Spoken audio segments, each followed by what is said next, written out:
ನಮಾಮಿ ಶಂಕರ ಸದಾಶಿವ ಸಮಾರಂಭಂ ಶಂಕರಾಚಾರ್ಯ ಮಧ್ಯಮಾಂ ಅಸ್ಮದಾಚಾರ್ಯ ಪರ್ಯಂತಂ ವಂದೇ ಗುರು ಪರಂಪರಾಂ ಶ್ರುತಿ ಸ್ಮೃತಿ ಪುರಾಣಾನಾಂ ಆಲಯಂ ಕರುಣಾಲಯಂ ನಮಾಮಿ ಭಗವತ್ಪಾದಂ ಶಂಕರಂ ಲೋಕಶಂಕರಂ.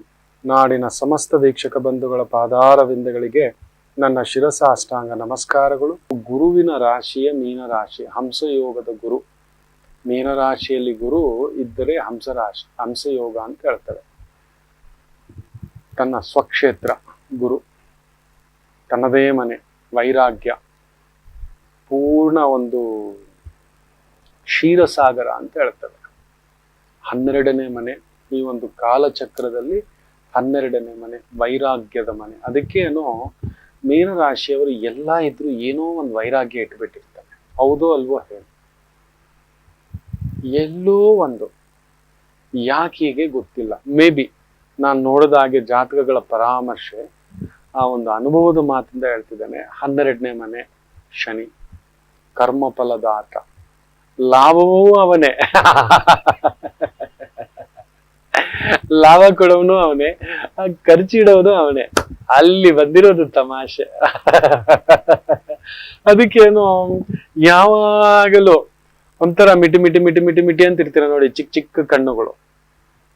ನಾನು ಲಾಭಕ್ಕೆ ನಿಂತ್ಕೊಳ್ಳ, ಖರ್ಚಿಗೆ ನಿಂತ್ಕೊಳ್ಳ. ಯಾವ ರಾಶಿಯವ್ರಿಗೆ ಖರ್ಚಿರುತ್ತೋ ಇಲ್ವೋ ಗೊತ್ತಿಲ್ಲ. ಮೀನ ರಾಶಿಯವರು ಶುದ್ಧ ಖರ್ಚು ಮಾಡಿಸುತ್ತೆ. ನೀವು ತುಂಬಾ ಕ್ಯಾಲ್ಕುಲೇಷನ್ಸ್. ಯಾಕೆ ಗೊತ್ತಾ? ನಿಮ್ಮ ಕೇಂದ್ರಾಧಿಪತಿ ಬುಧ 4ನೇ ಮನೆಗೂ 7ನೇ ಮನೆಗೂ ಅವನೇ ಅಧಿಪತಿ, ಗುರುವೇ, ಬುಧನೇ. ಸೊ ಅದರಿಂದ ಅದು ಅವನ ಇನ್ಫ್ಲೂಯೆನ್ಸ್ ಮಾಡಿಸ್ತಾ ಇರ್ತಾನೆ. ನಿಮ್ಮಷ್ಟು ಬಾರ್ಗೇನ್ ವ್ಯಕ್ತಿಗಳು ಇರೋದಿಲ್ಲ. ಹೌದು ಅಲ್ವೋ? ಕಮೆಂಟ್ ಅಲ್ಲಿ ಹಾಕಿ. ಖಂಡಿತ ತಿಂಗಳು ಬಂತು ಅಂದ್ರೆ ರೇಷನ್ ಅಂಗಡಿಗೆ ಹೋಗ್ಬಿಟ್ಟು ನೀಟಾಗಿ ಗಂಡಸರಾಗಿದ್ದರು ಸ್ತ್ರೀಯರಾಗಿದ್ದರು ಹೋಗಿ ಕೇಳಿ ನೋಡಿ ಮಾಡಿ ತಗೊಂಡ್ ಬರ್ತಕ್ಕಂಥದ್ದು. ಹಾಗಂತ ಕಂಜೂಸ್ ಅಂತ ಹೇಳೋಲ್ಲ. ಯಾರಾದ್ರೂ ಬಂದರೆ ಅತಿಥಿಗಳಿಗೆ ನೀವು ಮಾಡುವಷ್ಟು ಸೇವೆ, ಅತಿಥಿಗಳನ್ನ ದೇವರಿಗಿಂತಲೂ ತಂದೆ ತಾಯಿಗಳಿಗಿಂತಲೂ ಗುರುವಿಗಿಂತಲೂ ತುಂಬಾ ಒಂದು ಭಾವನಾತ್ಮಕವಾಗಿ ಸೇವೆ ಮಾಡುವುದರಲ್ಲಿ ನಿಮಗೆ ನೀವೇ ಸಾಟಿ. ಹೌದು ಅಲ್ವೋ ಹೇಳಿ? ಖಂಡಿತ ಕಮೆಂಟ್ ಆಗ್ತದೆ. ಹೌದು, ನೀವು ಬೇಕಾದ್ರೆ ಬೇರೆಯವ್ರಿಗೆ ಒಳ್ಳೆ ತುಪ್ಪದನ್ನ ಇಟ್ಟಿರ್ತೀರಿ, ನೀವು ಬೇಕಾದ್ರೆ ಗಂಜಿ ತಿಂತಕ್ಕಂಥ ವ್ಯಕ್ತಿತ್ವ. ಗುರು ಸ್ವಭಾವ ಅಲ್ವಾ? ಅದಕ್ಕೆ ಗುರು ಬ್ರಹ್ಮ ಗುರುರ್ ವಿಷ್ಣು ಗುರುದೇವೋ ಮಹೇಶ್ವರ ಗುರು ಸಾಕ್ಷಾತ್ ಪರಬ್ರಹ್ಮ ತಸ್ಮೈ ಶ್ರೀ ಗುರುವೇ ನಮಃ. ಆ ಮೂರೂ ಇದೆ. ಬ್ರಹ್ಮ ವಿಷ್ಣು ಮಹೇಶ್ವರರ ಪೂರ್ಣ ತತ್ವವು ಮೀನರಾಶಿಗಿರುತ್ತೆ. ನಿಮ್ಮಷ್ಟು ತ್ಯಾಗಿ ಇಲ್ಲ, ನಿಮ್ಮಷ್ಟು ಜ್ಞಾನ ಭಂಡಾರವಿಲ್ಲ, ನಿಮ್ಮಷ್ಟು ಸಹಾಯಕರಿಲ್ಲ. ನಿಲ್ತೀರಿ, ಬಟ್ ಯಾಕೋ ಒಂಥರ ನೀರಿನಿಂದ ತೆಗೆದುಹಾಕಿದಂತ ಒಂದು ಪ್ರಭಾವ. ನೀವು ಹಾಲಲ್ವಾ, ನಿಮಗೆ ಗೊತ್ತಿಲ್ಲ ನಿಮ್ಮ ಶಕ್ತಿ. ಇದಕ್ಕೊಂದು ಪುಟ್ಟ ಕಥೆನೂ ಹೇಳ್ಬಿಡ್ತಾನೆ. ಒಬ್ಬ ದೊರೆ ಒಮ್ಮೆ ದೇವರೆಲ್ಲಿದ್ದಾನೆ ಅನ್ನೋ ಒಂದು ಪ್ರಶ್ನೆಯನ್ನ ಮಾಡ್ತಾನೆ. ಯಾರ ಕೈಲೂ ಉತ್ತರ ಹೇಳೋಕ್ಕಾಗಲ್ಲ. ಯಾರು ಇದನ್ನ ಉತ್ತರವನ್ನ ಕೊಡುತ್ತಾರೋ ಅವರಿಗೆ ಅರ್ಧ ರಾಜ್ಯ ಕೊಡುತ್ತೇನೆ. ದೇವರೆಲ್ಲಿದ್ದಾನೆ, ದೇವರು ಈಗ ಏನು ಮಾಡುತ್ತಿದ್ದಾನೆ. ಸರಿ, ಈ ಪ್ರಶ್ನೆ ಸಿಕ್ಕಾಬಟ್ಟೆ ಒಂಥರ ಯಾರು ಬಂದ್ರು ಉತ್ತರ ಕೊಡ್ಲಿಕ್ಕೆ ಆಗ್ತಿಲ್ಲ. ರಾಜನ ತಲೆ ಕೆಟ್ಟು ಹೋಗ್ಬಿಡುತ್ತೆ. ಅಂತ ಸಂದರ್ಭದಲ್ಲಿ ಒಬ್ಬ ಆಸ್ಥಾನದ ಪಂಡಿತರು ಮನೆಯಲ್ಲಿ ಬಂದು ತುಂಬಾ ತಲೆ ಕೆಡ್ಸ್ಕೊಂಡು ಕುಳಿತುಕೊಂಡಿದ್ರೆ, ಅವರ ಮನೆಯಲ್ಲಿ ಕೆಲಸದಾಳಾಗಿ ಇದ್ದಂತ ಒಬ್ಬ ಕುರಿ ಮೇಯಿಸುವ, ಹಸು ಮೇಯಿಸುವ ಹುಡುಗ. ಅವನು ಅವತ್ತಾನೆ ಗೋಧೋಳಿ ಹೊತ್ತು ತಗೊಬಂದೆಲ್ಲ ಕಟ್ತಾ ಅದಕ್ಕೆಲ್ಲ ನೀರೆಲ್ಲ ಹಾಕಿ ಮೇವೆಲ್ಲ ಇಟ್ಟು ಅದಕ್ಕೆಲ್ಲ ಶುದ್ಧತೆ ಮಾಡಿ ಅವನ ಪಾಡಿಗೆ ಏನೋ ಆ ಗುರುಗಳ ಮನೆಯಲ್ಲಿ, ಆ ಪಂಡಿತರ ಮನೆಯಲ್ಲಿ ಕೊಟ್ಟಿರ್ತಕ್ಕಂಥ ಒಂದು ಪ್ರಸಾದ ತಿಂದು ಮಲಗ್ತಕ್ಕಂಥ ಸಂದರ್ಭ. ಗುರುಗಳ ಮುಖ ನೋಡ್ತಾನೆ, ಯಾಕೋ ಒಂಥರ ವ್ಯವಸ್ಥಿತವಾಗಿದೆ, ಯಾಕೋ ತಲೆಗೆ ಒಂಥರ ಬೇಸರದಲ್ಲಿದ್ದಾರೆ, ಏನೋ ಒಂದು ಯೋಚನೆಯಲ್ಲಿದ್ದಾರೆ ಅಂತ ಹೇಳಿ ಕೇಳಬಾರ್ದು. ಆದ್ರೂ ಗುರುಗಳೇ, ಅವನು ಅವ್ರ ಮನೇಲೆ ಓದ್ಕೊಂಡು ಅವ್ರ ಮನೇಲೆ ಕೆಲಸ ಮಾಡ್ಕೊಂಡು ಕಟ್ಟಿರ್ತಕ್ಕಂಥ ಹುಡುಗ. ಯಾಕೋ ಏನೋ ಯೋಚನೆಯಲ್ಲಿ ಇದ್ದೀರಿ, ಏನಾಯ್ತು ಗುರುಗಳೇ ಅಂತ. ನಿನ್ ತಲೆಗೆ ಹತ್ತೋದಲ್ಲ ಬಿಡುಗಣ, ತುಂಬಾ ದೊಡ್ಡ ದೊಡ್ಡ ಪಂಡಿತರುಗಳಿಂದ ಹಿಡಿದು ನನ್ನಿಂದಲೂ ಕೂಡ ಉತ್ತರ ಕೊಡ್ಲಿಕ್ಕೆ ಆಗದಂತ ಒಂದು ಸಮಸ್ಯೆ ಬಂದ್ಬಿಟ್ಟಿದೆ ಅಂತ. ಹೌದಾ? ಏನ್ ಗುರುಗಳೇ, ನಿಮ್ಮ ಕೈಯಲ್ಲಿ ಆಗೋದಿಲ್ವಾ? ಸುಮ್ನಿರಿ, ನೀವು ತಮಾಷೆ ಮಾಡ್ತೀರಿ. ನಿಮ್ಮ ಹತ್ರ ನಾನು ವಿದ್ಯೆ ಕಲಿಲಿಕ್ಕೆ ಬಂದಿದ್ದೇನೆ ಅಂದ್ರೆ ನಿಮ್ಮಲ್ಲಿ ಆ ಮಹಾವಿದ್ವತ್ತು, ಮಹಾಜ್ಞಾನ, ಖಂಡಿತ ಉತ್ತರ ಗೊತ್ತಿರುತ್ತೆ. ನೀವೆಲ್ಲೋ ಸ್ವಲ್ಪ ತಡಬಡಾಯಿಸಿರ್ಬೇಕು, ಇದು ನಾನು ಒಪ್ತಕ್ಕಂಥದ್ದಲ್ಲ. ಉತ್ತರವಿಲ್ಲದ ಪ್ರಶ್ನೆ ಇಲ್ಲ. ಇದೇನು ಗುರುಗಳೇ, ಎಲ್ಲೋ ನೀವು ಗಾಬರಿ ಆಗ್ಬಿಟ್ಟು ನಿಮ್ಗೆ ಉತ್ತರ ಸಿಗ್ತಿಲ್ಲ, ಅದಕ್ಕೆ ನೀವು ಈ ತರ ಆಲೋಚನೆ ಮಾಡ್ತಿದ್ದೀರಿ ಅಂತ. ಇಲ್ಲ ಕಣ, ತುಂಬಾ ಹತ್ತಿರ ಗುರುಗಳಿಗೆ ಶಿಷ್ಯ. ಗುರು ಶಿಷ್ಯರ ಹತ್ತಿರ ಇದ್ರೇನೆ ಅದೊಂದು ಅಂದ. ಓಪನ್ ಬುಕ್ ಇರ್ಬೇಕು ಗುರು, ಆಗಲೇ ಆತನು ಕಲ್ತ್ಕೋಬಲ್ಲ, ಕಲಿಸಬಲ್ಲ. ಯಾವಾಗ ಮುಚ್ಚಿಟ್ಕೋತಾನೋ ಅಲ್ಲಿಗೆ ಅವನು ಗುರುವಲ್ಲ.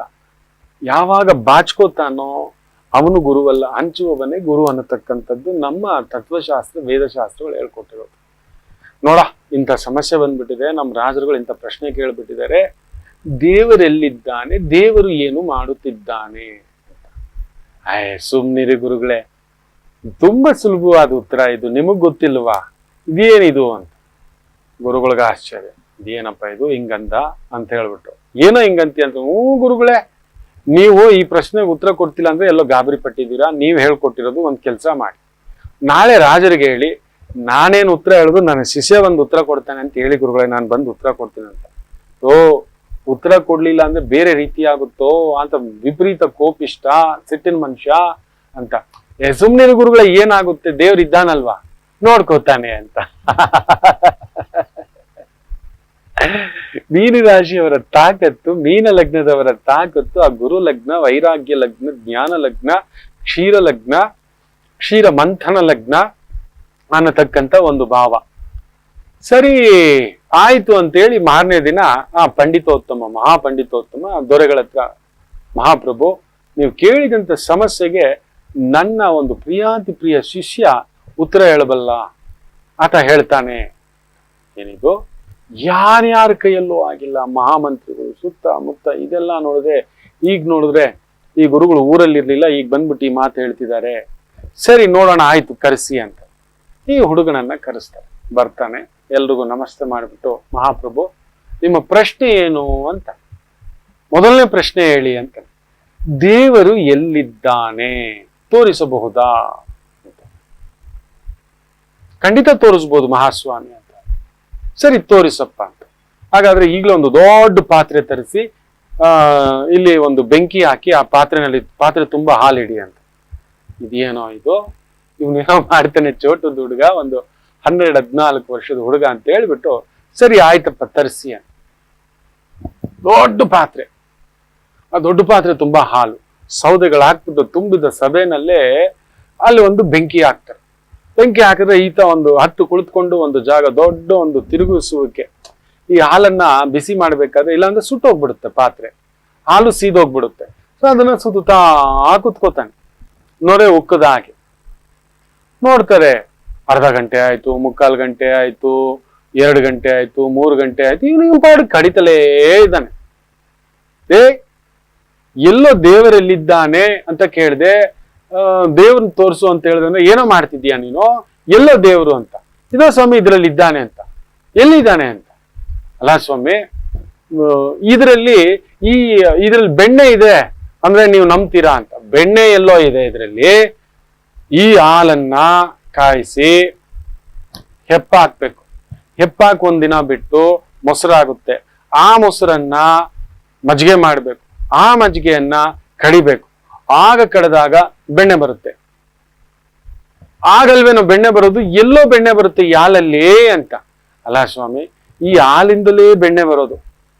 ಸೃಷ್ಟಿಯಲ್ಲಿರುವ ಈ ಹಾಲು ಸೃಷ್ಟಿಸಿದ್ದು ಭಗವಂತ. ಈ ಹಾಲಿನಿಂದ ಬೆಣ್ಣೆ ತೆಗಿಲಿಕ್ಕೆ ಇಷ್ಟು ಕೆಲಸಗಳು ಮಾಡ್ಬೇಕಾಗುತ್ತೆ. ಆಗ ಮಾತ್ರನೇ ಬೆಣ್ಣೆ ನಮ್ ಕಣ್ಣಿಗೆ ಕಾಣಿಸೋದು. ಅಲ್ಲಿವರೆಗೂ ಬೆಣ್ಣೆ ಕಾಣಿಸೋದಿಲ್ಲ. ಒಂದು ಸಾಮಾನ್ಯ ಬೆಣ್ಣೆ ತೆಗಿಲಿಕ್ಕೆ ನಾವು ಇಷ್ಟು ಕೆಲಸ ಮಾಡಬೇಕು. ಅದರ ನಂತರವೇ ಬೆಣ್ಣೆ ನಮ್ ಕಣ್ಣಿಗೆ ಕಾಣಿಸೋದಾದ್ರೆ, ಇಷ್ಟೆಲ್ಲಾ ಜಗತ್ತನ್ನ ಪಾಲಿಸ್ತಕ್ಕಂತ, ಆಲಿಸ್ತಕ್ಕಂತ, ಲಾಲಿಸ್ತಕ್ಕಂತ, ಪೋಷಿಸ್ತಕ್ಕಂತ ಭಗವಂತನನ್ನ ನಾವು ನೋಡಬೇಕೆಂದ್ರೆ ನಾವ್ ಇನ್ನೆಷ್ಟು ಮಂಥನ ಮಾಡಬೇಕು, ಇನ್ನೆಷ್ಟು ಸಾಧನೆ ಮಾಡ್ಬೇಕು. ಬರೀ ಒಂದು ಬೆಣ್ಣೆ ತೆಗಿಲಿಕ್ಕೆ ಇಷ್ಟ ಆಯ್ತು ಅಂದ್ರೆ, ಭಗವಂತನನ್ನ ನಾವು ಒಲಿಸ್ಕೊಂಡು ನೋಡ್ಬೇಕು ಅಂದ್ರೆ ಇನ್ನೆಷ್ಟು ನಾವು ಸಾಧನೆ ಮಾಡ್ಬೇಕು. ನೀವೇ ಯೋಚನೆ ಮಾಡಿ ಸ್ವಾಮಿ. ನೀವು ನೋಡಿದ್ರೆ ದೇವರೆಲ್ಲಿದ್ದಾನೆ ಅಂತ ಕೇಳಿದ್ರಲ್ಲ ನೋಡಿ, ಇಲ್ಲೇ ಅಂತ ಹೇಳ್ತಾರೆ. ರಾಜನಿಗೆ ಅರ್ಥ ಆಗೋದು. ಓಹೋ, ಇದು ಮಹಾಬುದ್ಧಿವಂತ, ಇದು ಪಂಡಿತರು ಒಳ್ಳೆ ಶಿಷ್ಯನ ಇಟ್ಕೊಂಡಿದ್ದಾರೆ ಅಂತ ಹೇಳ್ಬಿಟ್ಟು ದೇವರಲ್ಲಿದ್ದಾನೆ. ಸರಿ, ಈಗ ಎರಡನೇ ಪ್ರಶ್ನೆ ಅತಿ ಮುಖ್ಯವಾಗಿ, ಈಗ ಕೇಳಿ ಸ್ವಾಮಿ ಅಂತ ಮೊದಲನೇ ಪ್ರಶ್ನೆಗೆ ಉತ್ತರ ಸಿಕ್ಬಿಡ್ತು. ಬರೀ ಬೆಣ್ಣೆ ತೆಗಿಲಿಕ್ಕೆ ನಾವು ಎಷ್ಟು ಸಾಧನೆ ಮಾಡ್ಬೇಕು ಅಂದ್ರೆ, ನಾವು ಭಗವಂತನನ್ನ ಒಲಿಸ್ಕೋಬೇಕು ಅಂದ್ರೆ ಇನ್ನೆಷ್ಟು ಸಾಧನೆ ಮಾಡ್ಬೇಕು ಅಂತ ಅರ್ಥ ಮಾಡ್ಕೊಳ್ಳಿ. ತುಂಬಾ ಜನ ದೇವರಲ್ಲಿ ಕಾಣಿಸ್ಲಿಲ್ಲ ಸರ್, ನೀವೊಂದ್ ಬೆಣ್ಣೆ ತೆಗಿಯಕ್ಕೆ ಬರಲ್ರಿ, ಬೆಣ್ಣೆ ತೆಗಿಯೋಷ್ಟು ಪೇಷನ್ಸ್ ಇಲ್ಲ, ಒಂದ್ UPSC ಎಕ್ಸಾಮ್ಸ್ಗೆ ಪ್ರಿಪರೇಷನ್ ಇಲ್ಲ, ಒಂದ್ ನೀಟ್ ಎಕ್ಸಾಮ್ಸ್ಗೆ, ಒಂದ್ ಕ್ಯಾಟ್ ಎಕ್ಸಾಮ್ಸ್ಗೆ, ಒಂದ್ CET ಎಕ್ಸಾಮ್ಸ್ಗೆ ಪ್ರಿಪರೇಷನ್ ಇಲ್ಲ, ಒಂದ್ FDA ಎಕ್ಸಾಮ್ಸ್ಗೆ ಪ್ರಿಪರೇಷನ್ ಇಲ್ಲ, ಒಂದು ಡಿಪ್ಲೊಮಾ ಎಕ್ಸಾಮ್ಸ್ಗೆ ಪ್ರಿಪರೇಷನ್ ಇಲ್ಲ, ಒಂದ್ 10th ಎಕ್ಸಾಮ್ಸ್ಗೆ ಪ್ರಿಪರೇಷನ್ ಇಲ್ಲ, ಒಂದ್ ಅಡಿಗೆ ಮಾಡೋಕ್ ಪ್ರಿಪರೇಷನ್ ಇಲ್ಲ, ಕಾಯೋ ತಾಳ್ಮೆ ಇಲ್ಲ, ಹಾಕಿರೋ ಬಿತ್ತನೆ ಬೀಜಕ್ಕೆ ಒಂದ್ ಕಾಯೋ ತಾಳ್ಮೆ ಇಲ್ಲ. ದೇವರೇನು ಮಾಡ್ಬಿಟ್ಟ ನಮಗೆ, ದೇವರೇನ್ ಕೊಟ್ಟ ನಮಗೆ? ಇದನ್ನೆಲ್ಲ ಪ್ರಶ್ನೆಗಳು ನಾವೆಲ್ಲ ಮಾಡ್ತೇವೆ ಮಕ್ಕಳೇ. ತುಂಬಾ ದೊಡ್ಡ ತಪ್ಪು ದೇವರನ್ನ ನಿಂದಿಸೋದ. ಏನ್ ಕೊಟ್ಟ? ನಾವ್ ಮಾಡಿದ್ದನ್ನೇ ಸರಿಯಾಗಿ ಮಾಡ್ಲಿಲ್ಲ, ದೇವ್ರೇನಕ್ಕೆ ಬಂದು ಹೇಳಿದ್ನ? ದೇವ್ರು ತನ್ನ ಪಾಡಿಗಿದ್ದಾನೆ, ಅವನೊಬ್ಬ ಪೋಸ್ಟ್ ಮ್ಯಾನ್. ಇದನ್ನ ಅರ್ಥನೇ ಮಾಡ್ಕೊಳ್ಳಲ್ಲ. ನಾವು ದೇವರನ್ನ ನಿಂದಿಸಲು ಬೇಗ ನಿಂತ್ಕೋತೇವೆ, ದೇವರನ್ನ ವಿಭಜಿಸ್ಲಿಕ್ಕೂ ಕೂಡ ನಿಂತ್ಕೊಬಿಟ್ಟಿದ್ದೇವೆ ನಾವು ಈಗೀಗ. ನಮ್ಮ ದೇವರು ಇದು ತಿನ್ನಲ್ಲ, ನಮ್ಮ ದೇವರು ಇದು ತಿಂತಾನೆ, ನಮ್ಮ ದೇವ್ರನ್ನ ಇದು, ಈ ದೇವ್ರಿಗೆ ಹೋದವ್ರು ಈ ದೇವ್ರಿಗೆ ಹೋಗ್ಬಾರ್ದು. ಯಾವತ್ತಾದ್ರೂ ಎಲ್ಲಿಯಾದರೂ ಭಗವಂತ ಈ ಮಾತು ಹೇಳಿದಾನ? ಇದು ನಾವಾಗಿ ಸೃಷ್ಟಿ ಮಾಡ್ಕೊಂಡಿರೋದು. ನನ್ನ ದೇವರು ದೊಡ್ಡವನು, ನಿನ್ನ ದೇವರು ಶಿಲಾರೂಪ, ಅದಲ್ವೇ ಅಲ್ಲ, ನಾವು ಶಿಲೆನ್ ಪೂಜೆ ಮಾಡಲ್ಲ ಗೊತ್ತಾ ಅಂದ ಒಬ್ಬ. ನಾವು ಏನ್ ಮಾಡ್ತೀವಿ ಅಂದ್ರೆ ಪಾದರಕ್ಷೆ ಎಲ್ಲ ಹೊರಗಡೆ ಬಿಟ್ಟು ಕೈಕಾಲು ತೊಳ್ಕೊಂಡು ಶುದ್ಧವಾಗಿ ಒಳಗಡೆ ಬರ್ತೇವೆ. ಅಂಗವಸ್ತ್ರ ಒಂದು ಹಾಕೊಂಡು ಮೇಲ್ ವಸ್ತ್ರ ತೆಗಿತೇವೆ ಪುರುಷರು. ಭಗವಂತನ ಹತ್ರ ಬಂದಾಗ ಅಲ್ಲಿ ಸಾತ್ವಿಕವಾಗಿ ಪೂಜೆ ಮಾಡ್ಬೇಕು ಅಂತ ಇನ್ನೊಬ್ಬ ಹೊಟ್ಕೊಂಡ. ಅವನೇನ್ ಮಾಡ್ದ? ಇದೆಲ್ಲ ಸರಿ ಇಲ್ಲ ಅಂತ ಹೇಳ್ಬಿಟ್ಟು ಜುಟ್ಟು ಗಡ್ಡನೆಲ್ಲ ಕಟ್ ಮಾಡಿಸ್ಬಿಟ್ಟು ಒಂದ್ ಸೂಟು ಬೂಟು ಹಾಕಿಸ್ಬಿಟ್ಟು ಶೂ ಹಾಕೊಂಡು ಸೀದಾ ಒಳಗಡೆ ಬಂದು ಮಂಡಿ ಹಾಕಿ ಪ್ರಾರ್ಥನೆ ಮಾಡಿದ್ರೆ ಭಗವಂತ ಅಂತ ಹೇಳ್ಬಿಟ್ಟ. ಇದಲ್ಲ ಸೂಟು ಬೂಟು ಶೂ ಎಲ್ಲ ಹಾಕೊಂಡು ಬರಬಾರ್ದು. ಅಲ್ಲಿ ಭಗವಂತ ನೆರಳಿನಲ್ಲಿದ್ದಾನೆ ಅಂತ ಹೇಳ್ಬಿಟ್ಟು ಇನ್ನೊಬ್ಬ ಏನ್ ಮಾಡ್ದ? ಪೂರ್ತಿ ಬಿಳಿ ವಸ್ತ್ರ ಹಾಕೊಂಡ. ಇನ್ನೊಬ್ಬ ಬುದ್ಧಿವಂತ ಎಲ್ಲ ಪಾದರಕ್ಷೆಗಳನ್ನೆಲ್ಲ ಹೊರಗಡೆ ಬಿಟ್ಟು ಕೈಕಾಲು ತೊಳ್ಕೊಂಡು ಬಂದು ಅಲ್ಲೊಂದು ಪ್ರಾರ್ಥನೆಗೆ ಅವನ್ ಕುತ್ಕೊಂಡ ಮಂಡಿಯೂರಿ. ಒಬ್ಬೊಬ್ಬರದ್ದು ಒಂದೊಂದು ಸಿದ್ಧಾಂತ. ಆದ್ರೆ ಭಗವಂತ ಒಬ್ಬನೇ ನಿರಾಕಾರ. ಯಾರಾದ್ರೂ ಭಗವಂತನನ್ನ ನೋಡಿದಾರ? ತೋರ್ಸಿ. ಇಲ್ಲ. ಆದ್ರೆ ಈ ಹುಡುಗ ತೋರಿಸ್ತಾನೆ. ಭಗವಂತ ಈಗ ಏನು ಮಾಡುತ್ತಿದ್ದಾನೆ ಅನ್ನುವಂತ ಪ್ರಶ್ನೆ ನೋಡಿ. ಇದೇ ಮೀನರಾಶಿ, ಮೀನ ಲಗ್ನದ ತಾಕತ್ತು. ಸಾಮಾನ್ಯರಲ್ಲ ನೀವು ಸಾಮಾನ್ಯರಲ್ಲ. ಕಣ್ಣುಗಳು ಚಿಕ್ಕದು, ತಲೆ ಸ್ವಲ್ಪ ದೊಡ್ಡದು, ಬುದ್ಧಿ, ಆಲೋಚನಾ, ಮೇಧಸ್ಸು. ನೀವು ಒಂದು ರೀತಿ ಪರಶುರಾಮರಾಗಬಲ್ಲಿರಿ, ಯುದ್ಧವೂ ಮಾಡಬಲ್ಲಿರಿ, ದ್ರೋಣಾಚಾರ್ಯರ ತರ ವಿದ್ಯೆಯೂ ಕಲಿಸಬಲ್ಲಿರಿ, ಭೀಷ್ಮಾಚಾರ್ಯರ ತರ ಹಿಂದೆ ನಿಂತು ರಾಜ್ಯಭಾರವನ್ನು ಕೂಡ ನಡೆಸಬಲ್ಲಿರಿ. ಅಂಥದ್ದೊಂದು ಶಕ್ತಿ, ಸಾಮರ್ಥ್ಯ ನಿಮ್ಮದು ಮಾತ್ರ. ಹುಡುಗ ಏನ್ ಹೇಳ್ತಾನೆ ಗೊತ್ತಾ? ಸ್ವಾಮಿ, ದೇವರು ಈಗ ಏನು ಮಾಡುತ್ತಿದ್ದಾನೆ ಅಂದ್ರಲ್ಲ, ನನಗೆ ಈಗ ಇಮ್ಮಿಡಿಯೇಟ್ ನಾನು ಹೇಳಿದ್ ಮಾಡ್ತೀರಾ ಅಂತ. ಮಾತು ತಪ್ಪಬಾರ್ದು, ತೋರಿಸ್ಕೊಡ್ತೇನೆ ದೇವ್ರಿಗೆ ಏನ್ ಮಾಡ್ತಿದ್ದಾನೆ ಅಂತ. ಸರಿ ಆಯ್ತು, ಈಗಲೇ ನನಗೆ ನಿಮ್ಮ ಸಿಂಹಾಸನದ ಮೇಲೆ ಕುಳ್ಳರಿಸ್ಬಿಟ್ಟು ಪಟ್ಟಾಭಿಷೇಕ ಮಾಡಿ ನನ್ನನ್ನ ದೊರೆ ಮಾಡಿ ಅಂತ ರಾಜನಿಗೆ ತಲೆ ಕೇಳುತ್ತೆ. ಏನೋ ಈ ಹುಡುಗ ಏನ್ ಮಾಡ್ಬಿಡ್ತಾನೆ, ಏನೋ ಹೇಳ್ತಿದ್ದಾನೆ ನೋಡೋಣ ಅಂತ ಹೇಳ್ಬಿಟ್ಟು ಪಂಡಿತರನ್ನ ಕರೆಸ್ದ, ಮಹಾಮಂತ್ರಿಗಳನ್ನ ಕರೆಸ್ದ, ತನ್ನ ತಲೆ ಮೇಲಿಟ್ಟಿರ್ತಕ್ಕಂಥ ಕಿರೀಟವನ್ನ ತೆಗೆದು, ತನ್ನ ರಾಜಕತ್ತಿಯನ್ನ ತೆಗೆದು, ರಾಜಮುದ್ರೆ ಉಂಗುರವನ್ನ ತೆಗೆದು ಅವನಿಗೆ ಹಾಕ್ಸಿ ಆಗ್ಲೇ ಪಟ್ಟಾಭಿಷೇಕ. ರಾಜಾದಿರಾಜ, ರಾಜ ಮಾರ್ತಾಂಡ, ರಾಜ ಕುಲೋತ್ತಂಗ, ಈ ತರ ಏನೋ ಒಂದು ಹೇಳಿದ್ರು. ಆ ರಾಜನಿಗೆ ಒಂದು ಪಟ್ಟಾಭಿಷೇಕ ಒಂದು 1 hour ಮುಗೀತು. ಈಗ ಹೇಳಪ್ಪ ರಾಜ ಏನ್ ಮಾಡ್ತಿದ್ದಾನೆ ಅಂತಾನೆ. ಈಗ ರಾಜ ಅವನಲ್ಲ, ಈ ಮೂರ್ಖನನ್ನ ಬಂಧಿಸಿ ಕಾರಾಗೃಹದಲ್ಲಿ ಇಡಿ ಅಂತಾನೆ ಆ ಹುಡುಗ. ರಾಜನ ತಲೆ ಕೆಟ್ಟೋದೆ. ಯಾರಾದ್ರೂ ನನ್ನ ಬಂಧಿಸಿದ್ರೆ ಅಷ್ಟೇ ನಾನ್ ರಾಜ ಅಂತ. ಎಲ್ಲಿ ಸ್ವಾಮಿ ನೀನ್ ರಾಜ? ರಾಜ ಈಗ ನಾನು ಹೇಳಿದ್ ನೀವ್ ಕೇಳ್ಬೇಕು. ಮಹಾಮಂತ್ರಿಗಳೇ ಈಗಲೇ ಆತನನ್ನ ಬಂಧಿಸಿ ಅಂತಾರೆ. ಈಗ ಶಾಸ್ತ್ರಬದ್ಧವಾಗಿ, ಧರ್ಮಬದ್ಧವಾಗಿ, ನ್ಯಾಯಬದ್ಧವಾಗಿ, ತರ್ಕಬದ್ಧವಾಗಿ ಆ ನಿಮಿಷಕ್ಕೆ ರಾಜ ಯಾರು? ಆ ಹುಡುಗನೇ. ಕೇಳಲೇಬೇಕು. ಬಂದ್ರು, ಬಂಧಿಸ್ಬಿಟ್ರು, ತಗೊಂಡೋಗಿ ಕಾರಾಗೃಹದಲ್ಲಿ ಹಾಕೋಬಿಟ್ಟು ರಾಜ ಚಿಂತಿಸ್ತಾ ಕೂತ್ಕೊಂಡು, ಇದೇನೋ ಇದು ತರಲೆ ಮಾಡಿ ಇಟ್ಕೊಂಡೆ ನಾನು, ಇದೊಳ್ಳೆ ಕೆಲಸ ಆಯ್ತಲ್ಲ ಅಂತ ಅವನು ದಿಕ್ ತೋರಿಸ್ತಿಲ್ಲ. ಸ್ವಲ್ಪ ಹೊತ್ತಿಗೆ ಮಂತ್ರಿಗಳೊಂದಿಗೆ, ಗುರುಗಳೊಂದಿಗೆ, ತನ್ನ ಪಂಡಿತರುಗಳೊಂದಿಗೆ, ಎಲ್ಲ ಸೇನಾಪತಿಗಳೊಂದಿಗೆ ಆ ಪುಟ್ಟ ಹುಡುಗ ಸೆರೆಮನೆಗೆ ಬಂದು ಈ ವ್ಯಕ್ತಿಯನ್ನ ಈಗಲೇ ಬಂಧ ಮುಕ್ತಿಗೊಳಿಸಿ ಅಂದ. ನನ್ ಪಟ ಹೋಯ್ತು, ನಂದೆಲ್ಲ ಹೋಯ್ತು ಅಂತ ಹಾಗೆಯೇ ಕುಸಿದು ಕುಳಿತಿದ್ದಂತ ಆ ದೊರೆಮಟ್ಟದ ವ್ಯಕ್ತಿ ಇಮಿಡಿಯೇಟ್ ಅಧಿಕಾರ ಇಲ್ಲ, ಏನೂ ಇಲ್ಲ, ಬಂಧನ ಯೋಗ, ಜೈಲಲ್ಲಿದ್ದಾನೆ, ಬಂದ ಬಿಡಿಸ್ತಾ ಕಿರೀಟ ಎಲ್ಲ ಬಿಚ್ಚಿ ಇವರನ್ನ ಈಗಲೇ ಮಹಾರಾಜರನ್ನಾಗಿ ಮಾಡಿ ಅಂತ ಹೇಳಿದೆ. ನೋಡ್ತಿದ್ದಾನೆ ರಾಜ. ನೋಡಿದ್ರೆ ಮತ್ತೆ ಮಾಡಿದ್ರು. ರಾಜನಿಗೆ ಅರ್ಥ ಆಗ್ತಿಲ್ಲ, ಏನಪ್ಪ 1 ಗಂಟೆ ಮೊದಲು ನನ್ನನ್ನು ತಗೊಂಡೋಗಿ ಜೈಲಲ್ಲಿ ಹಾಕಿಸ್ದೆ, ನೀನೇ ರಾಜ ಆದೆ, ನೋಡಿದ್ರೆ ನನ್ನ ಜೀವನ ಮುಗೀತು ಅಂತ ಅನ್ಕೊಂಡೆ, ಈಗ ನೋಡಿದ್ರೆ ಮತ್ತೆ ಕರೆದು ನನ್ನ ರಾಜನ್ ಪಟ್ಟ ಮಾಡಿಸಿದ್ಯಾ ಅಂದ್ರೆ ಭಗವಂತ ಮಾಡುತ್ತಿರುವುದು ಈಗ ಇದೆ. ಅಂದ್ರೆ ನೆನೆಸಿದ ತಕ್ಷಣ ಒಬ್ಬ ತಿರುಕನನ್ನು ದೊರೆಯನ್ನಾಗಿ ಮಾಡಬಲ್ಲ, ಒಬ್ಬ ದೊರೆಯನ್ನು ತಿರುಕನನ್ನಾಗಿ ಮಾಡಬಲ್ಲ ಸಾಮಾನ್ಯವನ್ನಾಗಿ, ಅದು ಅವನ ಶಕ್ತಿ. ಅದು ತೋರಿಸ್ಬೇಕಿತ್ತು ಮಹಾಪ್ರಭು, ತೋರಿಸ್ಕೊಟ್ಟೆ, ದಯಮಾಡಿ ಕ್ಷಮೆ ಇರ್ಲಿ ಅಂತ ಕಾಲಿಗೆ ಬೀಳ್ತಾನೆ. ರಾಜ ದಿಗ್ಭ್ರಾಂತ, ಇಡೀ ಸಭೆ ಮೂಕ ವಿಸ್ಮಿತ. ಒಂದು ಗುರುವಿಗೆ ಮಾತ್ರ, ಒಂದು ಗುರು ಲಗ್ನಕ್ಕೆ ಮಾತ್ರ ಅಂಥದ್ದೊಂದು ಶಕ್ತಿ, ವಿಸ್ಮಯ ಇರುತ್ತೆ. ದೇವರೇನು ಮಾಡಬಲ್ಲ ಅಂತ ಅದು ನಿಮಗೆ ಮಾತ್ರ ಗೊತ್ತು. ಅದುವೇ ಮೀನರಾಶಿ, ಮೀನ ಲಗ್ನ. ಅದಕ್ಕೆ ವಿಲ ವಿಲ ವಿಲ ವಿಲ ವಿಲ ವಿಲ ವಿಲ ವಿಲ ಅಂತ ಇರ್ತೀವಿ. ಅಲ್ಲಿ ಯಾಕೋ ನಿಮ್ಮ ಮನೆನೇ, ನಿಮ್ಮ ಕುಟುಂಬನೇ, ನಿಮ್ಮ ಹತ್ರದವರೇ, ನಿಮ್ಮ ಒಂದು ಕುಟುಂಬಸ್ಥರೇ ಅಲ್ಲೊಂದು ನೋವು, ಒದ್ದಾಟ, ಎಳೆದಾಟ, ಅದರಲ್ಲಂತೂ ಸಾಡೆ ಸಾತಿ ಬಂದಿದೆ. ವಿಪರೀತ ಖರ್ಚು, ಧನನಾಶಂ ಅಂತ ಹೇಳ್ತೇವೆ. ದುಡ್ದಿದ್ದೆಲ್ಲ ಖರ್ಚು ಮಾಡ್ಬೇಕು, ಸಾಲ ಮಾಡ್ಬೇಕು. ಗ್ಯಾರಂಟಿ ಎಷ್ಟು ಜನ ಸಾಲ ಮಾಡಿದೀರಾ ಇಲ್ಲ ಹೇಳ್ಬಿಡಿ, ಕನ್ಫರ್ಮ್ ಹೇಳ್ತಾನೆ. ಮಾಡಿದ ಕೆಲಸಗಳೆಲ್ಲ ಎಷ್ಟು ಕೈ ಕೊಟ್ಟಿದೆ ಅಂತ ಹೇಳಿ. ಏನೇನು ಹೊಸ ಕಾರ್ಯ, ಹೊಸ ಮನೆ, ಹೊಸ ಜಾಗ, ಹೊಸ ಬದುಕು, ಈ ತರದ್ ಏನೇನೋ ಪ್ಲಾನ್ಗಳೆಲ್ಲ ಹಾಕೊಂಡಿದ್ರಲ್ವಾ, ನಿಮ್ಮ ವಿಷನ್ನು ಇದೆಲ್ಲ 10ರಲ್ಲಿ 9 ಜನಕ್ಕೆ ತಿರ್ಗಾ ಮುರ್ಗಾ ಆಗ್ಬಿಟ್ಟಿರುತ್ತೆ. ನೀವು ಮಾಡ್ತಿರೋ ಕೆಲಸದಲ್ಲಿ, ನಿಮ್ ಸಂಸ್ಥೆನಲ್ಲಿ ನಿಮ್ಗೆ ಯಾರಾದ್ರೂ ಅವಮಾನ ಮಾಡಿರ್ತಾರೆ, ಕರೆದು ಉಪ್ಪು ಖಾರ ಹಾಕಿರ್ತಾರೆ. ಅಯ್ಯ ರಾಮಚಂದ್ರ, ಮೀನ ಲಗ್ನ ನಾನು ಅನುಭವಿಸಿದ್ದೇನೆ. ಯಾರು ಮೋಸ ಮಾಡಿರಲ್ಲ, ಯಾರು ಏನು ನಡೆದಿರಲ್ಲ. ಮೊನ್ನೆ ಕೂಡ ನನ್ನ ಸಂಸ್ಥೆನಲ್ಲಿ ಒಂದು ಒಳ್ಳೇದೊಂದು ನಡೀತು. ನಾನು ಹೇಳಿದೆ ಇದೊಂದು ಬಾಕಿ ಇತ್ತು ಅಂತ ಹೇಳಿದೆ. ಇದೊಂದೇ ಒಂದು ಬಾಕಿ ಇತ್ತು ಕಣ್ರ, ಹೋಗ್ಲಿ ಬಿಡ್ರಪ್ಪ, ಚೆನ್ನಾಗಿರಿ, ನಿಮ್ ಹೊಟ್ಟೆ ತಂಪಾಗಿರ್ಲಿ, ಹೋಗಪ್ಪ ಪುಣ್ಯಾತ್ಮ ತಂಪಾಗಿರು ಅಂತ. ಮೀನ ರಾಶಿಯವರೆಗೆ ಆ ಥರದ್ ನಡೆದಿರುತ್ತೆ. ಮನೆಯವರೇ, ಕುಟುಂಬದವರೇ, ಆತ್ಮೀಯರೇ, ಒಡ ಹುಟ್ಟಿದವರೇ, ಅಮ್ಮನ ಸಮಾನ, ಅಪ್ಪನ ಸಮಾನ, ತಂದೆಯ ಸಮಾನ, ಗುರುವಿನ ಸಮಾನ, ಮಿತ್ರನ ಸಮಾನ, ಬಂಧುವಿನ ಸಮಾನ, ಯಾರ್ಯಾರು ಏನೇನು ಆಡ್ಕೊಂಡಿರಲ್ಲ, ನಡೆಸಿರಲ್ಲ ಮಗು, ಮೀನರಾಶಿಯವರಿಗೆ ಹೇಳಿ ನೋಡೋಣ. ಅದೆಲ್ಲ ತಂದಿಟ್ಟಿರುತ್ತೆ. ವಿಪರೀತ ಖರ್ಚು.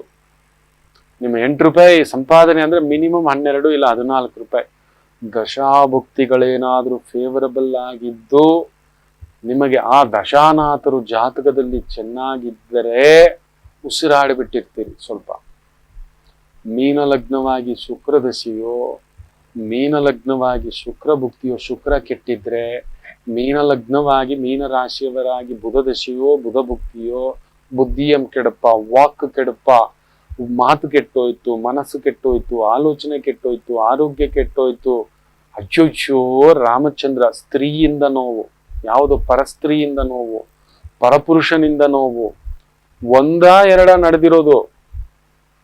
ಯಾರು ಬಳಸಿಲ್ಲ, ಏನಕ್ಕೆ ಬಳಸಿಲ್ಲ, ಯಾವ್ದಕ್ ಬಳಸಿಲ್ಲ ಅನ್ನತಕ್ಕಂಥದ್ದು ಹೇಳಿ. ಶತ್ರುಗಳಿಂದ, ಮಿತ್ರರಿಂದಲೇ ಧನ ಅಪಹರಣ. ಶತ್ರುಗಳಿಂದ, ಮಿತ್ರರಿಂದ, ಸ್ವಂತದವರಿಂದ, ವೃತ್ತಿಯವರಿಂದ, ಜೊತೆಯಲ್ಲಿರುವವರಿಂದ, ಕೆಲಸಗಾರರಿಂದ ಪಿಕ್ ಪಾಕೆಟ್ ಎಲ್ಲ ಆಗ್ಬಿಟ್ಟಿರುತ್ತೆ. ಇದು ಹೆಂಗೆ ಅಂದ್ರೆ, ಈ ಫ್ರೀ ಬಸ್ ಬಿಟ್ರಲ್ಲ, ಯಾರೋ ಹತ್ಬಿಟ್ಟು ಕೈ ಮುರ್ಕೊಂಡಿದ್ದಾರೆ, ಕೈ ಹೋಯ್ತು ಅಂತಿದ್ರು, ಬೇಕಿತ್ತಾ? ಇನ್ಯಾರೋ ಪುಣ್ಯಾತ್ಮ ಬಸ್ ಕೆಳಗಡೆ ತಲೆ ಕೊಟ್ಬಿಟ್ಟಿದ್ದಾನೆ, ಮಲ್ಕೊಬಿಟ್ಟಿದ್ದಾನೆ, ನನ್ನ ಹೆಂಡತಿ ಊರ್ಗ್ ಹೋದವಳು ಬಂದಿಲ್ಲ. ಈ ರೀತಿಯ ಭಾವ. ಪತಿಯ ಆರೋಗ್ಯ, ಪತ್ನಿಯ ಆರೋಗ್ಯ, ಮಕ್ಕಳ ಆರೋಗ್ಯ, ಮಕ್ಕಳ ಬುದ್ಧಿ, ಮಕ್ಕಳ ಆಲೋಚನೆ, ಇವುಗಳೆಲ್ಲದರಲ್ಲೂ ಕೂಡ ಎಳೆದಾಟ ಆಗಿರ್ತಕ್ಕಂಥದ್ದನ್ನ ನೋಡಿರುತ್ತೀರಿ. ಇದು ನಿಶ್ಚಿತ. ಮಕ್ಕಳೇ ನಿಮ್ಮ ಮಾತು ಕೇಳ್ತಿಲ್ಲ, ಅರ್ಥ ಮಾಡ್ಕೋತಿಲ್ಲ, ಇಲ್ಲ ಮಕ್ಕಳ ಆರೋಗ್ಯದಲ್ಲಿ ಏರುಪೇರು, ಮಕ್ಕಳ ವಿದ್ಯಾಭ್ಯಾಸದಲ್ಲಿ ಏರುಪೇರು. ನೀವು ಕೈ ಇಟ್ಟ ಕೆಲಸಗಳೆಲ್ಲ ಸಫಲತೆ ಅನ್ನತಕ್ಕಂಥದ್ದು ಹಬ್ಬಬ್ಬ ಅಂದ್ರೆ ಕಾಲ್ಭಾಗ. ದಶಾಭುಕ್ತಿಗಳೇನಾದ್ರೂ ಫೇವರಬಲ್ ಆಗಿಲ್ಲ, ಅದರಲ್ಲೂ ಮೀನ ಲಗ್ನವಾಗಿ ಶನಿ ದಶೆ ಏನಾದರೂ ಇತ್ತು, ಶನಿ ಸೀದಾ ಬಂದು ಕುಳಿತಿದ್ದಾನೆ. ಬೇಡ ಬೇಡವಂದರೂ ಹುಡುಕಿ ಬರುತ್ತಾನೆ, ಕಳ್ಳರು ನಿಮ್ಮ ಮನೆ ಬಾಗಿಲು ತಟ್ಟುತ್ತಾರೆ. ಶನಿ 12ನೇ ಮನೇಲಿರೋದು ನೆನ್ಪಿಟ್ಕೊಳ್ಳಿ. ಯಾರೋ ಕದೀಮರು, ಯಾರೋ ಮೋಸಗಾರರು ಹಿಂದ್ಗಡೆಲೇ ಇದ್ದಾರೆ, ನಿಮ್ ಜೊತೆಲೇ ಇದ್ದಾರೆ, ನಿಮ್ಗೆ ಗೊತ್ತಿಲ್ದಿರೋರೇ ಇದ್ದಾರೆ. ನಿಮ್ಗೆ ಅವತ್ ಲಾಭ ಕೊಟ್ಟಿರೋರು, ಅವತ್ ಲಾಭ ಅಂತ ಬಂದವರು ಇವತ್ತು ನಷ್ಟದ ಬರೆ ಎಡಕ್ ನೀವು ಸ್ವಾಮಿ, ನೀವ್ ಏನ್ ಸ್ವಾಮಿ ಅಂದವರೆಲ್ಲ ಇವತ್ತು ನಿಮ್ ಕುತ್ತಿಗೆಗೆ ಒಳ್ಳೆ ಈ ಪಂಚತಂತ್ರ ಕಂತೆಗಳಲ್ಲಿ ಆ ಏಡಿ ಕೊಕ್ಕರೆ ಲಾಕ್ ಮಾಡ್ಕೊಂಡಿರುತ್ತೆ ಹುಷಾರಾಗಿ. ಅದು ದೊಡ್ಡದಾಗಿ ಒಂದು ವಯಸ್ಸಾದ ಕೊಕ್ಕರೆಗೆ ಮೀನುಗಳು ಸಿಗ್ತಾ ಇರ್ಲಿಲ್ಲ. ಅದೇನ್ ಮಾಡುತ್ತೆ ಅಂದ್ರೆ, ತೀರಾ ದೊಡ್ಡದೊಂದು ಬರಗಾಲ ಬರ್ತಿದೆ, ಈ ಕೊಳ ಎಲ್ಲ ಒಣಗೋಗ್ಬಿಡುತ್ತೆ, ಏನ್ರೋ ಮಾಡೋದು ಅಂತ ಒಂದು 3 ದಿನ ಊಟ ತಿಂದೆ ಹಿಂಗೆ ತಪಸ್ಸಲ್ಲಿ ಕುತ್ಕೊಬಿಡುತ್ತೆ. ಎಲ್ಲಾ ಮೀನುಗಳಿಗೂ ಆಶ್ಚರ್ಯ, ಹತ್ರ ಬಂದ್ರು ಮುಟ್ಟಲ್ಲ. ಯಾಕೋ ಅಂದ್ರೆ ತಿಂತಿಲ್ಲ, ಹಿಡ್ಕೋತಿಲ್ಲ ಅಂದ್ರೆ ನಿಮಗ್ ಗೊತ್ತಿಲ್ಲ. ನಾನೆಲ್ಲೋ ಯಾವಾಗ್ಲೂ ಹಸಿವೆ ಆದಾಗ ಸತ್ತೋದು ಒಂದ್ ಮೀನ್ ತಿಂತಿದ್ದೆ, ಕೆಟ್ಟೋದ್ ಮೀನ್ ತಿಂತಿದ್ದೆ, ಕಾಯಿಲೆ ಬಿದ್ದು ಮೀನನ್ನು ಒಂದ್ ಹಿಡ್ಕೊಂಡು ತಿಂತಿದ್ದೆ. ಆದ್ರೆ ನಾನು ಯಾರಿಗೂ ತೊಂದರೆ ಕೊಟ್ಟವನಲ್ಲ. ಆದ್ರೆ ನನಗೆ ಬರ್ತಿರೋ ಈ ಒಂದು ಅನಾಹುತನ ನೆನೆಸ್ಕೊಂಡು ಕಂಪಿಸ್ತಿದ್ದೀನಿ ಅಂತ ಎಲ್ಲಾರು ಸಭೆ ನಡೆಸ್ತಾರ. ಮೀನುಗಳು, ಕಪ್ಪೆಗಳು, ಅದರಲ್ಲಿರೋ ಏಡಿಗಳು, ವಿಧ ವಿಧವಾದಂತ ಜಲಚರ ವಸ್ತುಗಳೆಲ್ಲ ಕುತ್ಕೊಂಡು ಸಭೆ ನಡೆಸ್ತಾರೆ. ಯಾಕೆ, ಏನಾಯ್ತು ಹೇಳು ಅಂದ್ರೆ, ಬಹುದೊಡ್ಡ ಒಂದು ಶನಿ ಬಂದು ರೋಹಿಣಿ ನಕ್ಷತ್ರಕ್ಕೆ ಪ್ರವೇಶವಾದಾಗ ಅಲ್ಲೇ ಕುಳಿತುಕೊಂಡು ನಿದ್ದೆ ಮಾಡ್ಬಿಡ್ತಾನೆ. ಆಗ ತುಂಬಾ ದೊಡ್ಡ ಬರಗಾಲ ಬರುತ್ತೆ. ಅದು ಈಗ ನಡೀತಿದೆ ಆಲ್ರೆಡಿ. ಅಲ್ಲೆಲ್ಲ ಸರೋವರಗಳು ಒಣಗ್ಕೊಂಡು ಹೋಗ್ತಿದೆ. ಇಲ್ಲೂ ನೋಡಿ ನೀವು, ಸರೋವರ ಒಣಗ್ತಿದೆ. ಇದು ಇನ್ನೊಂದು ಸ್ವಲ್ಪ ದಿನದಲ್ಲಿ ಒಣಗೋಗುತ್ತೆ. ದಿವ್ಯ ದೃಷ್ಟಿಯಿಂದ ನಾನು ಬೇರೆದೆಲ್ಲ ಕೇಳ್ಕೊಂಡ್ ಬಂದೆ ಅಂತೆಲ್ಲ ಹೇಳುತ್ತೆ. ಇವ್ರು ಗಾಬರಿ ಬಿದ್ದ್ಬಿಡ್ತಾರೆ. ಏನು ಮಾಡೋದು ಅಂತ ಕೇಳಿದಾಗ, ದೊಡ್ಡದೊಂದು ಜಲ ಸರೋವರ ಇದೆ. ಅದು ಪಾಂಡವರ ಕಾಲದಲ್ಲ, ಕೃತಾಯುಗದ್ದಲ್ಲ, ತ್ರೇತಾಯುಗದ್ದಲ್ಲ, ಸತ್ಯಯುಗಕ್ಕೂ ಮೊದಲಿನ ಸರೋವರ. ಅದು ಯಾವತ್ತಿಗೂ ವರಪ್ರಸಾದ ಕಲ್ಯಾಣಿ ನೀರೇ ಒಣಗಲ್ಲ.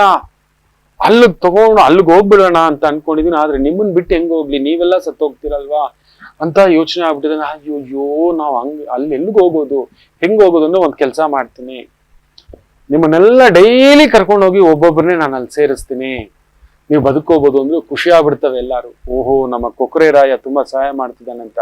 ಇವನ್ಗೆ ವಯಸ್ಸಾಗ್ಬಿಟ್ಟಿತ್ತಲ್ವಾ, ಸರಿಯಾಗಿ ಕಣ್ ಕಾಣಿಸ್ತಿರ್ಲಿಲ್ಲ. ಇವಾಗ ತಿನ್ನೋಕ್ ಮಾಡ್ಕೊಂಡಿರೋ ಪ್ಲಾನ್ ಇವನು. ಒಂದೊಂದೇ ಮೀನನ್ನ ಹಿಡ್ಕೊಳ್ಳೋದು ಕೊಕ್ಕರೆನಲ್ಲಿ, ಹಂಗೇ ಎತ್ಕೊಂಡು ಹೋಗೋದು ದೂರಕ್ಕೆ. ಎತ್ಕೊಂಡು ಹೋಗ್ತಾ ದೂರದೊಂದು ಬಡ್ಡೆ ಹತ್ರ ಬಿಡೋದು. ಅವ್ ಬಿದ್ದಿದ ತಕ್ಷಣ ನಾನು ಮಾಡಿದ ಪ್ಲಾನ್ ಅಂತ ಚೆನ್ನಾಗಿ ತಿನ್ನೋದು. ಹಿಂಗೆ ಮಾಡ್ತಾ ಒಂದು ದಿನ ಒಂದು ತಿಂಗಳಾಗಿದೆ. ಇದು ಬಂದು ದಿನ ಕಥೆಗಳು ಹೇಳೋದು. ಏನ್ ಚೆನ್ನಾಗಿದಾರ ಗೊತ್ತಾ ಅಲ್ಲಿ, ಆ ಕಲ್ಯಾಣಿನೆಲ್ಲ ಆಡ್ತಾ, ಸುಂದರ ಮನೋಹರ ಎಲ್ಲ ಬೇರೆ ಬೇರೆ ತರದ ಜಲಚರಗಳೆಲ್ಲ ಇದೆ, ಹಾಗೆ ಹೀಗೆ ಅಂತ ಹೇಳಿದ್ರೆ ಒಂದೊಂದು ಮೀನು ಕುಣಿಯೋದು, ಕಪ್ಪೆ ಕುಣಿಯೋದು, ನಮ್ಮನ್ ಕರ್ಕೊಂಡು ಹೋಗು ಬೇಗ ಬೇಗ ಅಂತ. ಇದು ಖುಷಿ ಮನಸ್ಸಿನಲ್ಲೇ. ಕಡೆಗೆ ಒಂದು ಏಡಿದು ಸರದಿ ಬರುತ್ತೆ ಅವತ್ತು. ಏಡಿ ಹೆಂಗ್ ಕುತ್ಕೊಳ್ಳೋದು, ಕೊಕ್ಕರೆನಲ್ಲಿ ಹಿಡ್ಕೊಳಕ್ ಆಗಲ್ಲ. ಅದಕ್ಕೆ ಏಡಿ ಏನ್ ಮಾಡಿರುತ್ತೆ ಅಂತ ಹೇಳಿದ್ರೆ, ಅದ್ರ ಕುತ್ತಿಗೆನ ಹಿಂಗ್ ಹಿಡ್ಕೊಂಡಿರುತ್ತೆ. ಇದು ಹೋಗ್ತಾ ಆ ಕಲ್ಯಾಣಿ ಹತ್ರ ಬರ್ತಾ ಬರ್ತಾ ದೂರದಲ್ಲಿ, ಗೊತ್ತೇನೋ ನಾನು ಅದು ಕೆಳಗಡೆ ನೋಡುತ್ತೆ ಏಡಿ. ನೋಡಿದ್ರೆ ಎಲ್ಲ ಮೂಳೆಗಳ ರಾಶಿ ಬಿದ್ದಿದೆ. ಡೌಟ್ ಬಂದ್ಬಿಡ್ತು ಏಡಿಗೆ. ಇದೇನೋ ಮಾಡ್ತಾವನು, ಇದೇನಿದು ಬರೀ ಮೂಳೆಗಳು, ಮೀನುಗಳ ಮೂಳೆಗಳು, ಕಪ್ಪೆಗಳ ಮೂಳೆಗಳು, ಏಡಿಗಳ ಮೂಳೆಗಳು, ಏನೋ ಮಾಡ್ತಾವನೆ ಇವನು ಅಂತ ಹೇಳ್ಬಿಟ್ಟು, ಕೊಕ್ಕರೆ ರಾಯ ಏನಿದು, ಕಲ್ಯಾಣಿ ಇನ್ನು ಎಷ್ಟು ದೂರ ಇದ್ದಾನೆ? ಎಲ್ಲಿದೆ ದೂರ? ಯಾವ ಕಲ್ಯಾಣಿನೂ ಇಲ್ಲ, ಯಾವ್ದು ಇಲ್ಲ. ನನಗ್ ಹಸುವೆ, ನನಗ್ ವಯಸ್ಸಾಗಿದೆ, ನಿಮ್ಮನ್ನ ಹುಡುಕಾಡಿ ಹಿಡ್ಕೊಂಡು ತಿನ್ನೋಕ್ ಆಗ್ತಿಲ್ಲ. ಅದಕ್ಕೆ ಈ ಪ್ಲಾನ್ ಮಾಡಿಬಿಟ್ಟು ಈ ಕಲ್ಯಾಣಿ ಹೆಸರು ಹೇಳ್ಬಿಟ್ಟು ಕರ್ಕೊಂಡ್ ಬಂದು ಮೇಲಿಂದ ಬಿಟ್ಟು, ಬಿದ್ದಿದ ತಕ್ಷಣ ಅರ್ಧ ಜೀವ ಆಗಿರ್ತಾರೆ, ಚುಚ್ಚಿ ಕುಕ್ಕಿ ತಿಂತಾ ಇದ್ದೀನಿ ಅಂತ. ಓಹೋ, ಇದು ಕೆಲಸ ನಿಂದು ಅಂತ ಅದು ಹಿಂಗ್ ಹಿಡ್ಕೊಂಡಿದ್ದು. ಇನ್ನು ಜೋರಾಗಿ ಹಿಂಗ್ ಹಿಡ್ಕೊಂತು. ಕೊಕ್ಕರೆಗೆ ಉಸಿರು ಕಟ್ತು, ಆರ್ಲಿಕ್ಕಾಗ್ಲಿಲ್ಲ. ಅದು ಮೇಲಿಂದ ಬಿತ್ತು, ಕೊಕ್ಕರೆ ಸಾಯ್ತು. ಹೆಂಗ್ ಹಿಡ್ಕೊಂಡಿತ್ತು ಅಂದ್ರೆ ಪೂರ್ತಿ ಅರ್ಧ ಕುತ್ತಿಗೆ ಕಟ್ಟಾಗಿತ್ತು. ಸ್ವಲ್ಪ ಜೀವ ಏಡಿಗೆ ಪೆಟ್ಟಾದ್ರೂ ಕೂಡ ಅದರ ರಕ್ತ ಕುಡಿತು. ಅದು ಎಷ್ಟು ಮಾಂಸಾಹಾರಿ ಅಲ್ವಾ, ಅದ್ರದ್ದು ಸ್ವಲ್ಪ ಚುಚ್ಚಿ ಕುಕ್ಕಿ ತಿಂದುಬಿಟ್ಟು ತೆಳ್ಕೊಂಡು ಹೇಗೋ ಮಾಡಿ ಒಂದು 15-20 ದಿನದಲ್ಲಿ ತಾನಿದ್ದಂತ ಆ ಜಲಾಶಯದ ಹತ್ರನೇ ಬಂತಂತೆ. ಏನೋ ಇದು, ಎಲ್ಲೋ ಹೋಗ್ಬಿಟ್ಟಿದ್ದೆ, ಅವನ ಜೊತೆಲಿ ಹೋದವನು ಅವನೆಲ್ಲೋ ಹೋದ, ಪುಣ್ಯಾತ್ಮ ಅಂತೆಲ್ಲ ಮಾತಾಡ್ತಿದ್ರೆ, ಅವನ್ ಪುಣ್ಯಾತ್ಮನ ಅವನ್ ನಮ್ ಜೊತೆಲೇ ಇಟ್ಟು ಬಿಟ್ಟು ನಮ್ಗೆ ಬೆಂಕಿ ಇಟ್ಟಿದ್ದ ಕಣೋ ಅಂತೆಲ್ಲ ಕತೆ ಎಲ್ಲ ಬಿಡಿಸಿ ಹಿಂಗಾಗಿತ್ತು. ಒಬ್ಬನನ್ನು ಉಳಿಸಿಲ್ಲ, ತಿಂದಾಕಿತ್ತು ಅಂತ ನಿಮ್ಮ ಮನೆಗೆ ನಿಮ್ ಜೊತೆಲಿದ್ದವ್ರೆ ನಂಬಿಸಿ ಈ ತರದ್ದು ಮೋಸ ಕಳ್ಳತನ ಆದಾಗ ಬೇರೆ ಬೇರೆ ರೀತಿಯಲ್ಲಿ ಬಂದಿರ್ತಾರೆ, ನಡೆದಿರುತ್ತೆ. ಮೀನ ಲಗ್ನ, ಮೀನ ರಾಶಿಯವರು ಆದಷ್ಟು ಶ್ರೀ ಸೂಕ್ತಿಯನ್ನ ಆದಷ್ಟು ಕೇಳಿ. ಯಾರಾದ್ರೂ ವಯಸ್ಸಾದವರಿಗೆ ಪಾದರಕ್ಷೆಗಳನ್ನ ದಾನ ಮಾಡತಕ್ಕಂಥದ್ದು ಮಾಡಿ. ಚಪ್ಲಿ ದಾನ, ಕೈ ಟವಲ್ ದಾನ. ಯಾರಾದ್ರೂ ಬಡವರು 4 ತಟ್ಟೆ, 4 ಲೋಟ, 4 ಸ್ಪೂನು, ಈ ತರದ್ದು ಮನೆ ಪಾತ್ರೆ, ಸ್ಟೀಲ್ ಕಾರಕ ಅಂತ ಹೇಳ್ತೀವಲ್ವಾ, ಆ ತರದ್ದು. ಅದರ ಜೊತೆಯಲ್ಲಿ ಸ್ವಲ್ಪ 4-5 ತರದ ತರಕಾರಿ, 4-5 ತರದ ಸೊಪ್ಪು, ಹೂವು, ಹಣ್ಣು, ಅಕ್ಕಿ, ಬೇಳೆ, ಬೆಲ್ಲ, ಕೊಬ್ಬರಿ, ನಿಮ್ಮ ಶಕ್ತಿಯಪ್ಪ. ಒಂದು ಅಕ್ಕಿ ಮಾತ್ರ 3 kg ಇಟ್ಬಿಡಿ. ಒಂದು ಅಚ್ಚು ಬೆಲ್ಲ, ಒಂದು ಕೊಬ್ಬರಿ, ಈ ತರದನ್ನ ಬ್ಯಾಗಲ್ಲಿ ಇಟ್ಟು ಅದಾಗೆಲ್ಲ 4 ಲೋಟ ಅದ್ರಲ್ಲಿ ಸೇರಿಸಿ, 4 ಚಿಕ್ಕ ಬೌಲು ಸೇರಿಸ್ಬೋದು, ಒಂದು ಕೈ ಟವಲ್ ಸೇರಿಸಿ, ಈ ತರದ್ ಮಾಡ್ಬಿಟ್ಟು ಎಲ್ಲಾದ್ರೂ ಒಂದು ಪುಟ್ಟ ಒಂದು ಬಡವರು ಎಲ್ಲೋ ಒಂದು ಸಣ್ಣ ಪುಟ್ಟ ಗುಡಿಸ್ಲು ಹಾಕೊಂಡಿರ್ತಕ್ಕಂಥವ್ರು ಹೋಗ್ಬಿಟ್ಟು ಹೇಳ್ದೆ ಕೇಳದೆ ಇಟ್ಟು ಬಂದು ಬಿಡಿ, ಅವ್ರು ಕೊಟ್ಟು ಬಂದ್ಬಿಡಿ. ಹೌದು, ಅದನ್ನ ಬಳಸ್ಕೊಳ್ಳೋ ತರ ಯಾರೋ ಪುಣ್ಯಾತ್ಮ. ತುಂಬಾ ಕೆಲವು ಕಡೆ ದೊಡ್ಡ ದೊಡ್ಡ ಫ್ರಿಡ್ಜ್ಗಳು ಇಟ್ಟಿರ್ತಾರೆ. ಮನೆಯಲ್ಲಿ ಬಳಕೆಯಾಗದ, ತಿಂದು ವೇಸ್ಟ್ ಮಾಡಬಾರ್ದು, ಬಿಸಾಕ್ಬಾರ್ದು ಅನ್ನೋ ಅನ್ನವನ್ನ ತಗೊಂಡೋಗಿ ಆ ಫ್ರಿಡ್ಜಲ್ಲಿ ಇಡ್ಬೋದಂತೆ. ಬೇಕಿರೋರು ಬಂದು ತಗೊಂಡು ಹೋಗ್ಬೋದಂತೆ. ಹಣ್ಣಿರ್ಬೋದು, ನಮ್ಮ ಮನೆಗಳಲ್ಲಿ ಈ ತರ ತುಂಬಿಸಿಟ್ಕೋತೀವಿ, ನಾವು ತಿನ್ನಲ್ಲ, ತಿನ್ನೋರ್ಗೂ ಕೊಡಲ್ಲ, ಒಣಗೋದ್ಮೇಲೆ ಬಿಸಾಕೋದು. ಅನ್ನ ಜಾಸ್ತಿ ಮಾಡಿಬಿಟ್ಟಿದೀವಿ ರಾತ್ರಿಯೇ, ಗೊತ್ತಾಯ್ತು, ಉಳಿದಿದೆ, ಆಗ್ಲೇ ತಗೊಳ್ಳಿ. ಅದನ್ನ ನೀಟಾಗಿ ಒಂದು ಪ್ಯಾಕ್ ಮಾಡಿಬಿಟ್ಟು ತಗೊಂಡು ಹೋಗ್ಬಿಟ್ಟು, ಈ ತರದ್ದು ಯಾರೋ ಪಕ್ಕ ಬಡವ ಬಲ್ಲಿದ ಈ ತರದೊಂದು ಪ್ರತಿ ಊರಿನಲ್ಲಿ ಈ ತರದೊಂದು ಮಾಡ್ಕೊಳ್ಳಿ. ಈಗೇನೋ ಪುಣ್ಯಾತ್ಮರು ಒಂದು ಅಮ್ಮ ಕ್ಯಾಂಟೀನ್ ಅಂತ ಮಾಡಿದ್ದಾರೆ. ಆ ತರದ ಕಡೆ ತುಂಬಾ ಜನ ಬಂದಿರ್ತಾರೆ, ಬಡವರು, ಒಂದು 10 ರೂಪಾಯಿ ಊಟಕ್ಕೆ ಅಂತ. ಆ ತರದ ಜಾಗ ನೋಡಿ ನೀವು ಈ ತರದ ಈ ತರಕಾರಿ, ಬೇಳೆ, ಬೆಲ್ಲ, ಈ ತರದ್ ಏನೋ ತಗೊಂಡೋಗಿ ಕೊಡೋದು, ಈ ತರ ಉಳಿದ ಅನ್ನ ಈ ತರದ್ದು ತಗೊಂಡೋಗಿ ಕೊಡ್ತಕ್ಕಂಥದ್ದು ಮಾಡಿ ಮಕ್ಕಳೇ. ದಯಮಾಡಿ ಮೀನ ಲಗ್ನದವರು ಅನ್ನದಾನಕ್ಕಿಂತ ಶ್ರೇಷ್ಠ ದಾನವಿಲ್ಲ. ಮುಖ್ಯವಾಗಿ ಮೀನ ಲಗ್ನದವ್ರು ಮಾಡ್ಬೇಕು. ಯಾಕೆ ಗೊತ್ತಾ? ನಿಮಗೆ ಹಸಿವೆ ಆದಾಗ ಅನ್ನ ಇರಲ್ಲ, ಅನ್ನ ಇದ್ದಾಗ ತಿನ್ನೋಕ್ಕಾಗಲ್ಲ. ಇದು ತುಂಬಾ ಬಾರಿ ನಡೆದಿರುತ್ತೆ. ನೀವು ನೋಡಿ, ಹಸಿವೆ ತಡ್ಕೊಳ್ಳಲ್ಲ 100%. ಆಮೇಲೆ ಎರಡನೇದು, ನಿಮಗೆ ಕೆಲಸದಲ್ಲಿ ಸಿಗಬೇಕಾದ ಗೌರವವೋ ಸನ್ಮಾನವೋ ಅಷ್ಟು ಬೇಗ ಸಿಕ್ಕಿರೋಲ್ಲ. ಕೆಲವೊಂದು ಕಡೆ ನಿಮ್ಮಿಂದ ಆಗದ್ದೋ ಇಲ್ಲ ಬೇಕು ಅಂತ ಆಗಿದ್ದೋ ಕೆಲವೊಂದು ತಪ್ಪುಗಳನ್ನ ಮಾಡಿಸಿ, ಅವಮಾನ ಮಾಡಿಸಿ ಕೂಡ ಹೊರಗಡೆ ಕರ್ಕೊಂಡು ಬಂದಿರ್ತಾನೆ. ಅದಾಗಿರುತ್ತೆ. Your entry is super, your exit is very painful. ಅದಾಗಿರುತ್ತೆ. ಎಂಟ್ರಿ ಇದ್ದಾಗ ನಿಮಗಿಂತ ಒಳ್ಳೆ ಎಂಪ್ಲಾಯ್ ಇಲ್ಲ ಅಂತೆಲ್ಲ ಕರ್ಸಿರ್ತಾರೆ. ಆದ್ರೆ ಎಕ್ಸಿಟ್ ಆಗೋವಾಗ ಏನಾದ್ರೂ ಅವಮಾನ ಮಾಡಿಸ್ಕೊಂಡು, ನೋವು ಪಟ್ಕೊಂಡು, ಕಣ್ಣೀರ್ ಹಾಕೊಂಡು ಬಿಟ್ಟು ಬಂದಿರ್ತೀರ. ಈ ತರದ್ ನಡೆದಿರುತ್ತೆ. ನಿಮ್ಮವರೇ ಯಾರು ಸಹಾಯ ಮಾಡ್ತೀನಿ, ಒಳ್ಳೆ ಕೆಲಸ ಕೊಡಿಸ್ತೀನಿ, ಇಂಕ್ರಿಮೆಂಟ್ ಮಾಡಿಸ್ತೀನಿ, ಪ್ರಮೋಷನ್ ಮಾಡಿಸ್ತೀನಿ, ಈ ತರದ್ದೆಲ್ಲ ಹೇಳಿ ಕರ್ಕೊಂಡು ಬಂದು ನೋಡಿ ಮಾಡಿದ ಕಡೆಯಲ್ಲೆಲ್ಲ ಒಂದ್ ಸಣ್ಣ ಪುಟ್ಟ ಎಳೆದಾಟಗಳಾಗಿರ್ತಕ್ಕಂಥದ್ದು ನೋಡಿರ್ತೀರಿ. ಅದಕ್ಕೋಸ್ಕರ ಹೇಳ್ತಿರ್ತೇನೆ, ಕರ್ಮ ಫಲದಾತ ನಿಮಗೆ ಲಾಭಕಾರಕವೂ ಹೌದು, ವ್ಯಯಕಾರಕವೂ ಹೌದು, ಅಲೆಮಾರಿಕಾರಕವೂ ಹೌದು. ಸುತ್ತಾಡಿಸ್ತಾನೆ ಕಾಲಲ್ಲಿ ಚಕ್ರ ಇಟ್ಟಾಗೆ. 10ರಲ್ಲಿ ನಾನು ನೋಡಿದಾಗ ಒಂದು 5ರಿಂದ 6 ಜನ ನಿಮ್ಮ ಹುಟ್ಟೂರು ಒಂದು ಕಡೆ ಇದ್ರೆ ನಿಮ್ಮ ಕೆಲಸಗಳು ಇನ್ನೊಂದು ಕಡೆ ಸುತ್ತಾಡಿಸಿರ್ತಾನೆ. ಬೇರೆ ಕಡೆ ಕೆಲಸ, ಬೇರೆ ಕಡೆ ಕಾರ್ಯ, ಬೇರೆ ಕಡೆ ಉದ್ಯೋಗ, ಓದಿದ್ದೊಂದು ಮಾಡಿದ್ದಿನ್ನೊಂದು, ಈ ತರದ್ದು ತುಂಬಾ ಸಣ್ಣ ಮಟ್ಟದಿಂದ ಒಂದು 500 ರೂಪಾಯಿ ಉದ್ಯೋಗದಿಂದ 50,000 ರೂಪಾಯಿಗೆ ಬೆಳೆದ್ ನಿಂತಿದ್ದೀರಿ. ಖಂಡಿತ ಮೀನ ಲಗ್ನ ಇಲ್ಲ ಮೀನ ರಾಶಿಯವರಾಗಿರ್ತೀರಿ. ಹೌದೋ ಅಲ್ವೋ? ನೀವೇ ಹೇಳ್ಬೇಕು. ಹೌದು, ಅಬ್ಬಬ್ಬಾ ತೀರಾ ತುಂಟ್ರು. ಇನ್ನೊಂದ್ ದಿನ ಹೇಳ್ತೇನೆ ಅದೆಲ್ಲ ಬಿಚ್ಚಿ ಹೇಳ್ಬೇಕು ಅಂದ್ರೆ. ಹೌದು, ಅವಾಗವಾಗ ಸ್ವಲ್ಪ ಆ ಜಲಕ್ಕನ್ನ ಬಿಡ್ತಕ್ಕಂತ ಒಂದು ಪ್ರಯತ್ನ ಮಾಡ್ತಾನೆ.